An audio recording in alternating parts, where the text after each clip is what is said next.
ماشي يا حبايبنا، عاملين ايه؟ هنعمل النهارده باميه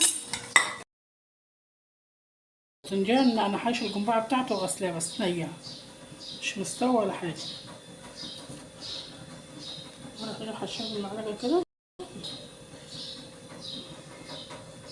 واروح ارصه في الحل.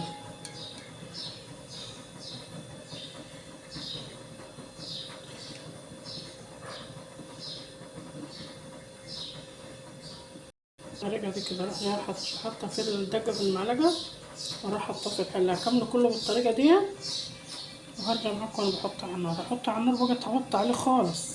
طبعا الدقه اللي تفضي انا هجيبها فوق منه، لا حط عليه ميه ولا حط عليه حاجه خالص. انا بشيل بس البتنجان كده.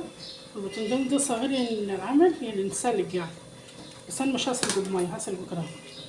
هتبقى عامل زي ما يكون مقلي وهو مش مقلي في زيت ولا حاجه. هكمل كله بالطريقه دي وارجع معاكم تاني.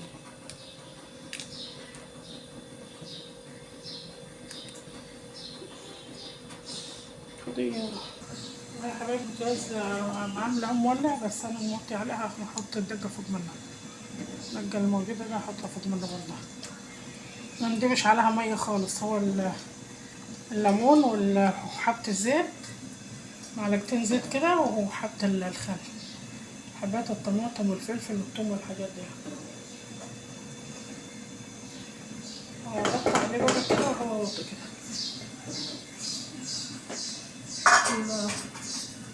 الرز علقت عليها، حتى السنة في الباذنجان والشعرية انحمرت شوية كده.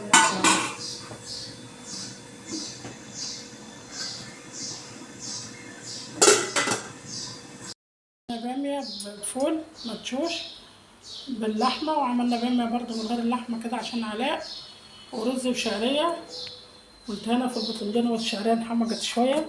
عملنا باذنجان اللي هو اللي معمول كده، عاملاه في الحلة كده، ولا هو مسلوق ولا هو مقلي، وسلطة. وتفضلوا الغدا معانا يا مرحب بيكم. ومن عجبكم المحتوى بتاع تيتا بطة، اللي بشوف تيتا بطة لايك معانا في القناة وفعل الجرس.